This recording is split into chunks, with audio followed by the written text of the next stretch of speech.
चलिए, सभी को जय जिनेंद्र।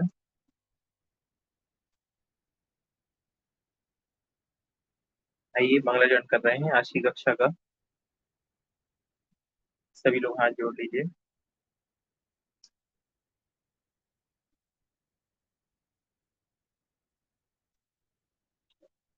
जीवम जीवम दव्वम जिणवर वसहेण जीर्णने तिष्ठम् देविन्द विन्द बन्धम वन्दे तं सर्वदा शिरसा।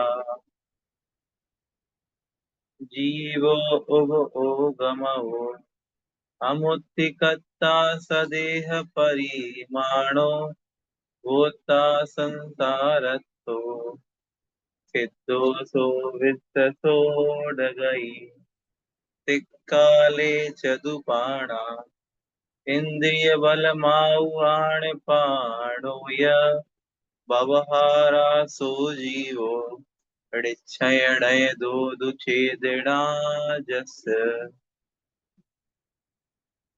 उप ओवो दुबियप्पो दंसणाणं च दंसणं च दुधा चक्षु अचक्षु ओहि दंसण मद केवलम नेयम डाणम मट्टबियप्पम मदिसुद ओहि अडाणडाणी मणपज्जय केवलमपि पच्चख परोक्ष भेयम च। चलिए, पांचवा पढ़ना है अपन को, है ना। चलिए, जय गुरु पंच परमेश्वरी भगवान की जय। तो अब तक हम लोगों ने पढ़ लिया था कि वो जो जीव है वो कितने प्राण से निश्चय नय की अपेक्षा से, व्यवहार नय की अपेक्षा से जीता है। ये अपन ने गाथा नंबर 3 में पढ़ा था कि जो चार प्राणों से जीता था, जीता है, जीवेगा, वह जीव कहलाता है व्यवहार नय की अपेक्षा से। और निश्चय नय की अपेक्षा से जो मात्र चेतना से ही जीता है वह जीव कहलाता है। फिर अपन ने पढ़ा था उपयोग, दूसरा शब्द आया था उपगमो। उपयोग जो है वो दो प्रकार का पढ़ा था। उपयोगो यप्पो, दो प्रकार का उपयोग होता है, दर्शन और प्राण मतलब ज्ञान। उसमें जो दर्शनोपयोग है वो चतुधा मतलब चार प्रकार का है। चक्षु दर्शन, अचक्षु दर्शन, बुद्धि दर्शन और केवलम केवल दर्शन। अध मतलब होता है और ये दर्शन शब्द आपको सभी के साथ जोड़ लेना है, इसके और इसके। तो इस तरीके से हम लोगों ने दर्शनोपयोग कल पढ़ा था। अब दूसरा जो उपयोग है ज्ञानोपयोग। अब ज्ञानोपयोग की चर्चा अगली गाथा में आएगी और उसके भेद भी आचार्य महाराज बताएंगे। तो अपन आज ज्ञानोपयोग के भेद पढ़ेंगे। आइए, सबसे पहले उच्चारण करते हैं राणम अट्टबियप्पम मदिसुद ओहि अणाण णाणाणि अणाण णाणाणि मणपज्जय केवलमभि पच्चख पच्चख परोक्ष हेयम च।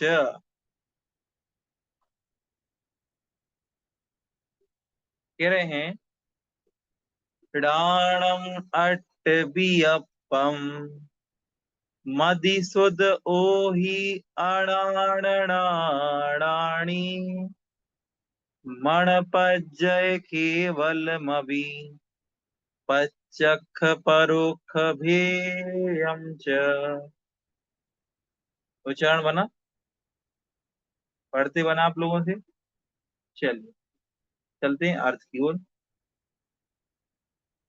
उपयोग बताया था कल कि जीव में स्वपर को जानने देखने योग्य जो शक्ति विशेष है उसको उपयोग कहते हैं। और उस उपयोग के बिना जीव हो नहीं सकता, क्योंकि जीव का लक्षण ही उपयोग है। तत्वार्थ सूत्र में एक सूत्र आता है, उपयोगो लक्षणम। जीव का उपयोग लक्षण है, और लक्षण जो है उसके बिना लक्ष्य जो है हो नहीं सकता, जो वस्तु है उसकी स्थिति नहीं हो सकती। अर्थात ज्ञान और दर्शन, इन दोनों के बिना जीव हो नहीं सकता। ये जहां पाए जाएंगे वहां जीव जरूर होगा। ठीक। तो स्वपर को जानने देखने योग्य जो शक्ति विशेष है उसको उपयोग कहते हैं। वह उपयोग अपन ने कल पढ़ा। सबसे पहले दर्शनोपयोग पढ़ा। दर्शनोपयोग चार प्रकार का पढ़ा। मति दर्शन, अब सॉरी चक्षु दर्शन, अचक्षु दर्शन, अवधि दर्शन और केवल दर्शन। आज ज्ञानोपयोग के भेद पढ़ेंगे। तो ज्ञानोपयोग मतलब राण, राण मतलब ज्ञान। जो ज्ञान है वो अट्ट वियप्पम मतलब 8 प्रकार का है। ज्ञान 8 प्रकार का होता है। ज्ञानोपयोग 8 प्रकार का होता है, ज्ञान तो 5 प्रकार का होता है। ठीक। मदि मतलब मति, सुध मतलब श्रुत, ओही मतलब आबादी, अणाण मतलब इनसे अज्ञान, और राणानी मतलब ज्ञान। सुनना बहुत अच्छे से। मति, श्रुत, ओही मतलब अवधि, ये जो 3 ज्ञान हैं ये 2 अवस्थाओं में पाए जाते हैं। पहला अणाण मतलब अज्ञान अवस्था में, और राणानी मतलब ज्ञान अवस्था में। मति ज्ञान, श्रुत ज्ञान, अवधि ज्ञान, अज्ञान और ज्ञान, इन दोनों अवस्थाओं में पाए जाते हैं। ठीक। कैसे? मति ज्ञान, श्रुत ज्ञान और अवधि ज्ञान, ये जो 3 ज्ञान हैं ये ज्ञान रूप अवस्था में है। मतलब सीधे अगर इन्हें कहें तो जो अभी हम लोगों को है सीधा सीधा जो ज्ञान होता है वो मति ज्ञान, श्रुत ज्ञान और अवधि ज्ञान होता है। लेकिन यदि नारकी जो है उनके ज्ञान की चर्चा करें तो वो अज्ञान रूप उनका ज्ञान होता है। तो उनको कुमति, कुश्रुत और कु अवधि ज्ञान होता है। कु अवधि का दूसरा नाम विभंगावधि ज्ञान भी है। ठीक है। तो ये 3 जो ज्ञान बताए ये अज्ञान और ज्ञान दोनों अवस्थाओं में होते हैं। और ज्ञानोपयोग 8 प्रकार का होता है। तो 8 में से 6 तो ये हो गए। 6 कैसे? 3 ये ज्ञान रूप में और 3 अज्ञान रूप में, तो टोटल 6 हो गए। मति ज्ञान, श्रुत ज्ञान, अवधि ज्ञान, कुमति, कुश्रुत और कुअवधि, टोटल 6 हो गए। अब मणपज्जय, मणपज्जय मतलब मनः पर्यय। ठीक। तो 7वां ये मना पर्याय हो गया। और केवल मवी, केवल मवी मतलब केवल ज्ञान, तो ये 8वां। तो टोटल 8 भी अपम 8 प्रकार का हो गया ज्ञान। ज्ञानोपयोग 8 प्रकार का कैसे हो गया मैंने आपको बता दिया। ज्ञानोपयोग 8 प्रकार का होता है। मति ज्ञान, श्रुत ज्ञान, अवधि ज्ञान, कुमति, कुश्रुत, कुअवधि, मना पर्याय और केवल ज्ञान। मना पर्याय ज्ञान और केवल ज्ञान उल्टे नहीं हो सकते, होते नहीं है। केवल शुरू के 3 ज्ञान ही उल्टे होते हैं। और पचक्ष मतलब प्रत्यक्ष, पचक्ष मतलब प्रत्यक्ष, और परोक्ष मतलब परोक्ष। भेयम मतलब भेद। इनमें प्रत्यक्ष और परोक्ष का भी भेद है। ज्ञान को 2 प्रकार के भेद से सहित जानना चाहिए। ज्ञान 2 प्रकार का। ठीक। ज्ञान जो है वो 2 प्रकार का, एक प्रत्यक्ष ज्ञान और दूसरा परोक्ष ज्ञान। अब प्रत्यक्ष और परोक्ष क्या कहलाते हैं सुनना। पहले तो ज्ञान ही सुन लो, 5 ज्ञान को एक संक्षेप में मैं समझा दे रहा हूं। सबसे पहले आता है आपका मति ज्ञान। मति ज्ञान क्या होता है? जो इंद्रिय और मन की सहायता से ज्ञान होता है वह मति ज्ञान कहलाता है। ये परिभाषा आप लोगों ने बहुत पढ़ी होगी। ठीक। मति ज्ञान के बाद आता है श्रुत ज्ञान। मति ज्ञान में और विशेष जानने की जो शक्ति होती है वो श्रुत ज्ञान कहलाती है। इसमें लिखा है क्या नीचे? नहीं है शायद। अच्छा लिखा है, हाँ लिखा है, लिखा है। इंद्रिय और मन की सहायता से होने वाला ज्ञान मति ज्ञान कहलाता है। मति ज्ञान से होने वाले ज्ञान को विशेषता से जानने वाला श्रुत ज्ञान कहलाता है। फॉर एग्जाम्पल, जैसे कि मति ज्ञान मतलब इंद्रिय और मन से जो ज्ञान हो। मैंने अपनी चक्षु इंद्रिय से जाना कि ये टेबल है, या ये टैबलेट है, ये लैपटॉप है, तो ये तो हुआ मेरी मति ज्ञान से होने वाला ज्ञान। लेकिन अब मैंने और इसमें विशेष जाना कि ये लैपटॉप, टैबलेट, मोबाइल चलाया कैसे जाता है, तो जो और विशेष मति ज्ञान में जो विशेष ज्ञान हुआ वो कहलाता है श्रुत ज्ञान। मति ज्ञान से होने वाले ज्ञान को, विशेष ज्ञान को श्रुत ज्ञान कहते हैं। समझ में आया? चक्षु इंद्रिय से तो सिर्फ इतना जाना कि ये मोबाइल है, ये टैबलेट है, इतना जाना। लेकिन और उसमें विशेष जो ज्ञान हुआ, कैसे चलाते हैं, कैसे इसकी सेटिंग खोलते हैं, इसमें जूम ऐप कैसे खोलते हैं, ये सब जो विशेष ज्ञान करना हुआ इंद्रिय के ज्ञान में, ये श्रुत ज्ञान कहलाता है। तो जो अभी हम लोग हैं, हमारे पास सिर्फ दो ही ज्ञान है, मति ज्ञान और श्रुत ज्ञान। दो ज्ञान हुए। तीसरा ज्ञान क्या है? आवधि ज्ञान। इंद्रिय और मन के बिना द्रव्य क्षेत्र काल भाव की सीमा पूर्वक जो रूपी पदार्थों को स्पष्ट जानता है, उसे अवधि ज्ञान कहते हैं। अवधि ज्ञान क्या है? अवधि ज्ञान में इंद्रिय और मन की सहायता की आवश्यकता नहीं पड़ती। ये इंद्रियों से नहीं जानता अवधि ज्ञान, ना ही मन से जानता है। फिर कैसे जानता है? ये तो ज्ञान आत्मा में प्रकट होता है। अवधि ज्ञान आत्मा में प्रकट होता है, और आत्मा इंद्रिय और मन के बिना ही, सुनना, द्रव्य क्षेत्र काल भाव, ठीक, द्रव्य क्षेत्र काल भाव की मर्यादा लेकर, सीमा लेकर के रूपी पदार्थ, रूपी मतलब जो दिखने वाला होगा, उसी पदार्थ को अवधि ज्ञान जान पाएगा। ठीक, थॉट्स, ऐसे थॉट्स जिनका कोई आकार नहीं बन रहा है, उनको अवधि ज्ञान नहीं जान पाता। अवधि ज्ञान की भी सीमा होती है कि अवधि ज्ञान जो है वह, कोई अवधि ज्ञान दो भाव को जान सकता है, कोई अवधि ज्ञान पांच भाव को जान सकता है, कोई अवधि ज्ञान सौ भाव को जान सकता है। जिसका जैसा अपना पुण्य, जिसकी जैसी अपनी तपस्या, जिसका ऐसा अवधि ज्ञान। अवधि ज्ञान में भी और विशेष भेद होते हैं, हमको सिर्फ इतना ही जानना अवधि ज्ञान क्या है। ठीक। फिर चौथा है मनापर्य ज्ञान। द्रव्य क्षेत्र काल भाव की सीमा पूर्वक जो दूसरे के मन में और अपने मन में स्थित पदार्थों को स्पष्ट जानता है, उसे मनापर्य ज्ञान कहते हैं। मनःपर्य ज्ञानी क्या करेंगे? अवधि ज्ञानी जो होंगे वे दूसरे के मन की बात नहीं बता पाएंगे। ठीक। अवधि ज्ञान से ये तो बता पाएंगे कि तुम्हारे साथ आगे पीछे क्या होने वाला है, लेकिन ये नहीं बताएंगे कि सामने वाला मन में क्या सोच रहा है। ये अवधि ज्ञानी नहीं बता पाएंगे। मनःपर्य ज्ञानी में यही डिफरेंस आ जाता है कि मनःपर्य मतलब जो मन में स्थित पदार्थ को भी जान ले। सामने वाला क्या मन में सोच रहा है वो मैं यहाँ से बता दूंगा बैठ के। ठीक। तो ये मनापर्य ज्ञान है। मनापर्य ज्ञान भी लेकिन एक विशेषता है कि रूपी पदार्थ को ही जानेगा। मन में ऐसी चीज सामने वाला सोच रहा हो जो रूपी हो, रूपवान हो, दिखने वाली चीज हो, तभी उसको मनापर्य ज्ञानी जान पाएंगे। अरूपी चीज को मनापर्य ज्ञानी भी नहीं जान पाते। और केवल ज्ञान तीनों लोगों की अनंत द्रव्यों, उनकी त्रैकालिक अनंत पर्यायों को एक साथ एक समय में सब कुछ जो जाने, वो केवल ज्ञान है। केवल ज्ञान का तो कोई तोड़ है ही नहीं। तो इस तरीके से ये पांच ज्ञान होते हैं। अब पांच ज्ञानों में अपने मन की बात को जानने के लिए मनःपर्य ज्ञान की आवश्यकता क्यों है? अच्छा, इसमें लिखा है ना, क्या लिखा है? द्रव्य क्षेत्र काल भाव की सीमा पूर्वक दूसरे एवं अपने मन में स्थित रूपी पदार्थों को स्पष्ट जानता है।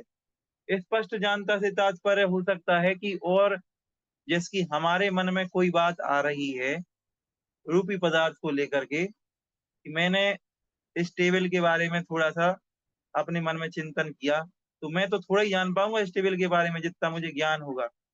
लेकिन मना पर्याय ज्ञानी तो इस टेबल के बारे में, ये पूरी की पर्याय में क्या थी, ये टेबल कैसी थी, हाँ, और आगे की 100 पर्याय के बाद ये टेबल कैसी हो जाएगी, वो सब जान पाएगा ना। अपने मन में टेबल को तो अपने मन में सोच रहा है। तो इस तरीके से ये भाव यहाँ पे लगा लेना कि अपने मन में जो वस्तु के बारे में शंका आ रही है या जो सोच रहा है, उसके भी आगे की पीछे की सारी चीजें जान पाएंगे मना पर्याय ज्ञानी जीव। ठीक। अवधि ज्ञानी जीव अपने मन में जो, मान लो जो अवधि ज्ञानी जीव है, वो अपने मन में शंका कर रहे हैं कि फलाना चीज आगे कैसी होगी, पीछे कैसी होगी, तो मन में स्थित पदार्थ के बारे में नहीं जान पाएंगे। क्योंकि मना पर ज्ञानी का ये लक्षण है, अवधि ज्ञानी का ये लक्षण नहीं है। ठीक है, ऐसे। अब इन्होंने कहा कि ये जो ज्ञान है ये प्रत्यक्ष और परोक्ष के भेद से दो प्रकार का हो जाता है। तो प्रत्यक्ष और परोक्ष में कैसा लगाना?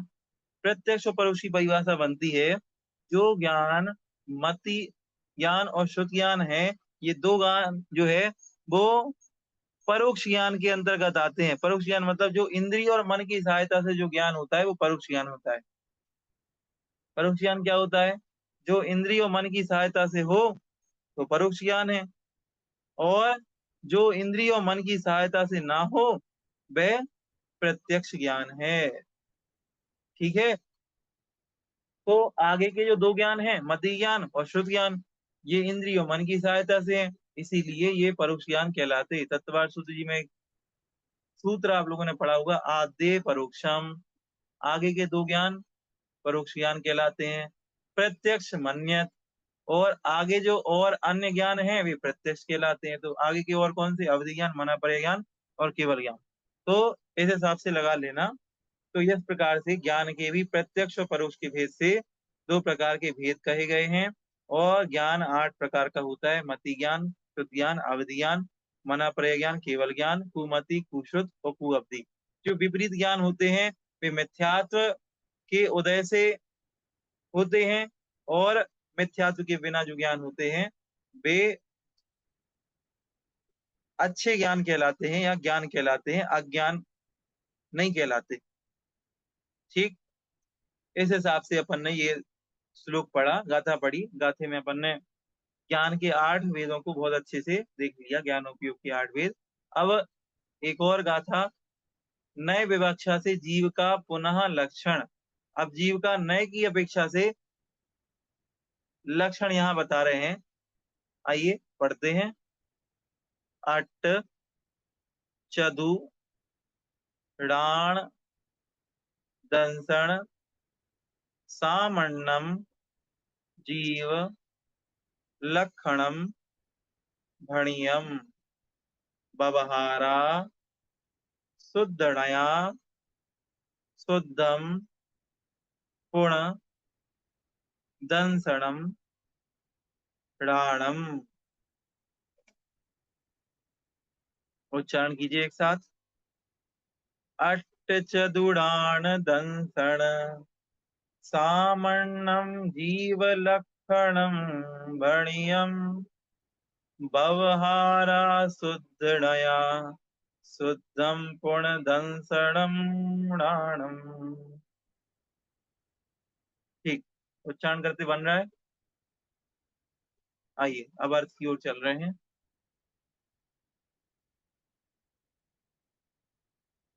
अब कह रहे हैं नए विवक्षा, ये सरल है। क्या कह रहे हैं आचार्य महाराज? नए दो होते हैं, एक निश्चय नय और एक व्यवहार नय। दोनों नयों को लेकर के जीव का लक्षण कह रहे हैं कि अट्ट और चदु, अट्ट मतलब 8, चदु मतलब 4। अब णाण और दंसण, तो 8 लगाना काय के साथ? ज्ञान के साथ। ठीक, ज्ञान जो है वो 8 प्रकार का, अभी अपन ने पढ़ा ना पिछली गाथा में, ज्ञान उपयोग 8 प्रकार का। और चदु मतलब 4 प्रकार का दंसण, दंसण मतलब दर्शन, 4 प्रकार का दर्शन। इसके पहले वाली गाथा में पढ़ा था, कौन कौन सा? चक्षु दर्शन, अचक्षु दर्शन, अवधि दर्शन और केवल दर्शन। तो ऐसा इनको लगा लेना, अट्ट लगाना ज्ञान के साथ, चदु लगाना दंसण के साथ। तो 8 प्रकार का ज्ञान और 4 प्रकार का दर्शन। सामान्य मतलब सामान्य रूप से, जीव का लक्षण, जीव का लक्षण, भणियम मतलब कहा गया है। सामान्य रूप से जीव का लक्षण कहा है, क्या कहा है? 8 प्रकार का ज्ञान और 4 प्रकार का दर्शन। किसने की अपेक्षा से? व्यवहारा, व्यवहार नय की अपेक्षा से। ऊपर की पूरी लाइन कही है, व्यवहार नय की अपेक्षा से। आप यदि जीव का लक्षण कहें तो व्यवहार नय कहता है कि जीव का लक्षण क्या है? 8 प्रकार का ज्ञानोपयोग और 4 प्रकार का दर्शनोपयोग। ये सामान्य रूप से व्यवहार नय की अपेक्षा से जीव का लक्षण है। और फिर निश्चय नय की अपेक्षा से बता दीजिए। वो कह रहे बिल्कुल शुद्ध नया, शुद्ध नया मतलब शुद्ध निश्चय की अपेक्षा से शुद्धम पुण्य दंसनम राणम। शुद्ध दर्शन और शुद्ध ज्ञान ही जीव का लक्षण है। पुण्य मतलब और, ठीक। शुद्ध दर्शन और शुद्ध ज्ञान। अब ये शुद्ध शुद्ध क्या होता है? शुद्ध मतलब होता है जिसमें कोई भेद नहीं पाया जाए, जिसमें कोई जो है विकार ना हो। विकार तब होगा जब उसमें कोई भेद पाया जाएगा। बस दर्शन और ज्ञान। हमने आपको कल या परसों की कक्षा में बताया था कि निश्चय जो है वो ऐसी वस्तु का कथन करता है, ऐसा बताता है जो सिद्ध परमेष्टि के पास है। शुद्ध आत्मा सिद्धों की आत्मा के समान, ठीक। शुद्ध, अब शुद्ध जैसी अगर ज्ञान की चर्चा करें, शुद्ध ज्ञान कैसा, तो कहें सिद्ध परमिष्टि का जैसा ज्ञान है वो शुद्ध ज्ञान है। अगर मैं सिद्ध परमिष्टि के ज्ञान में भेद करना चाहूं तो क्या वहां पे मति ज्ञान, शुद्ध ज्ञान, अवधि ज्ञान, मना पर ज्ञान, केवल ज्ञान, क्या वहां पे ऐसे भेद बनेंगे कि किसी सिद्ध परमिष्टि के मति ज्ञान शुद्ध ज्ञान कम थोड़ा ज्यादा है, किसी के अवधि ज्ञान, किसी के केवल ज्ञान थोड़ा कम ज्यादा है? वहां पे कोई नहीं। अगर आपसे पूछे अनंत अनंत सिद्ध परमिष्टि भगवंतों के ज्ञान और दर्शन कैसे हैं, तो आप कहोगे सबके समान हैं, उनमें कोई भेद नहीं है, कोई अशुद्धता नहीं है। तो निश्चय ने उसी का कथन करता है, कहता है शुद्ध दर्शन और शुद्ध ज्ञान, कोई भेद नहीं। और व्यवहार ने जो है वो पर्याय विशेष के हिसाब से, जीव के हिसाब से कथन करता है, ठीक। नर गति के जीव का ज्ञान अलग कहेगा, देव गति के जीव का ज्ञान अलग कहेगा, ठीक। अरिहंत परमिष्टि का ज्ञान अलग कहेगा, और हमारे आपके ज्ञान के बारे में व्यवहार ने अलग कथन करेगा। तो इस हिसाब से व्यवहार नहीं की अपेक्षा से यदि जीव का स्वरूप कहो तो वो कहते हैं 8 प्रकार के ज्ञान और 4 प्रकार का दर्शन, ये जीव का लक्षण होता है सामान्य रूप से व्यवहार नहीं की अपेक्षा से। और निश्चय नहीं की अपेक्षा से, निश्चय नहीं की अपेक्षा से तो जीव का शुद्ध ज्ञान और शुद्ध दर्शन ही होता है। समझ आया? ये इस गाथा में आचार्य महाराज समझा रहे हैं कि नय की विवक्षा के अनुसार जीव का लक्षण निश्चय नय और व्यवहार नय की अपेक्षा से। आपसे कोई प्रश्न करके पूछे, बताओ व्यवहार नय की अपेक्षा से जीव का लक्षण क्या है, तो आप तुरंत बोलोगे 8 प्रकार का ज्ञान और 4 प्रकार का दर्शन जो है सामान्य रूप से जीव का लक्षण है। फिर कोई पूछे बताओ निश्चय नय की अपेक्षा जीव का लक्षण, तो आप क्या कहोगे? शुद्ध दर्शन और शुद्ध ज्ञान ही जीव का लक्षण है। समझ में आया? ठीक। तो इस तरीके से आज अपन ने 2 गाथाएं और पढ़ी, एक ज्ञानोपयोग के भेद पढ़े और एक नय की अपेक्षा से व्यवहार नय और निश्चय नय की अपेक्षा से जीव का अगर कोई पूछे, डेफिनेशन पूछे, कोई स्वरूप पूछे, तो वो अपन ने पढ़ा। अपन लोगों ने यहाँ पे 6 गाथाएं पढ़ ली हैं। आप लोग याद कर रहे हैं कि नहीं? याद करना है, पढ़ाते जाएंगे, अभी पता नहीं लगेगा, हवा नहीं लगेगी कि 20 गाथाएं हो जाएंगी। इसीलिए सभी लोग पढ़िए, ठीक। आज की कक्षा को यहीं तक रखते हैं। आइए।